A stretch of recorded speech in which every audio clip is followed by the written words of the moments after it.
বিসমিল্লাহির রহমানির রহিম। আসসালামু আলাইকুম রহমতুল্লাহি ওয়া বারাকাতুহু। স্ক্রিনে যে ছবিটা দেখতেছেন, সে একজন হতভাগা প্রবাসী, থাকে সৌদি আরব রিয়াদ শহরে। 27 তারিখে রুমের ভিতরে চিকিৎসার কারণে টাকা পয়সা না থাকুনে, তার লগে কাগজপত্র না থাকুনে ছেলেটা মারা গেছে। ইন্না লিল্লাহি ওয়া ইন্না ইলাইহি রাজিউন। সে একজন হতভাগা প্রবাসী। আমি আমার সংগঠন প্রবাসী কল্যাণ বিএনপি গ্রুপের তরফ থেকে আমি একজন দেশপ্রেমিক সৈনিক, এই অনলাইনে সবার কাছে আহ্বান করি, এই তার লাশটা কিভাবে বাংলাদেশে যাইব, তার পরিবারের কাছে যা পৌঁছইব, এরকম যে প্রবাসী ভাই বোন মারা যায় তাদের লাশগুলো যিনি বাংলাদেশে নেওয়া হয় সরকারি খরচে, তার পরিবারের পাশে দাঁড়ানোর জন্য ঋণ টিন করে দাইছে।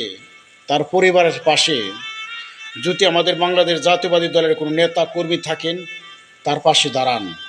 আর রিয়াদ শহরে যে দূতাবাসের যারা দায়িত্বে আছেন, তার পাশে দূতাবাসের থেকে দাঁড়ানোর জন্য আমি আহ্বান করছি। আর বিভিন্ন দেশে যে দূতাবাসে যে লোকগুলো আছে, প্রত্যেকটা প্রবাসী ভাই বিরাদার কাজে কামে বিভিন্ন সময় আপদে বিপদে পড়ে, কিন্তু কোনো দূতাবাসের কোনো লোক খোঁজ নয় না। আমরা সারা পৃথিবীর ভিতরে যতগুলো বাংলাদেশি দূতাবাস আছে, একটা প্রবাসী যদি মারা যায়, সে আওয়ামী লীগ, বিএনপি, জামাত যেই পক্ষের হোক, আমার কোনো আপত্তি নেই, কিন্তু স্বামী একজন প্রবাসী। আমি চাই তার পাশে কেউ দাঁড়াবেন।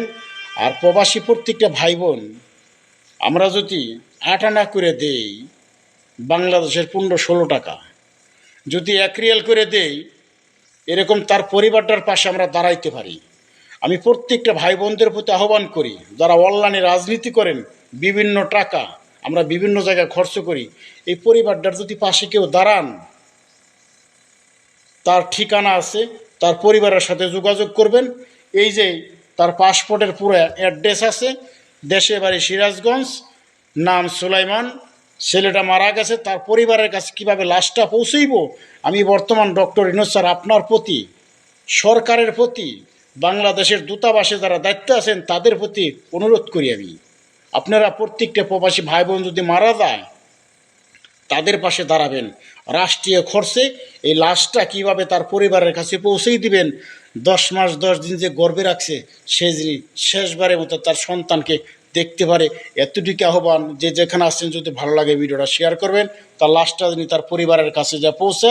আর বিভিন্ন দেশে এরকম হাজার হাজার ভাই বিরাদার মামলা আছে, হামলা আছে, অনেক জায়গা অত্যাচার নির্যাতনের শিকার হইতেছে।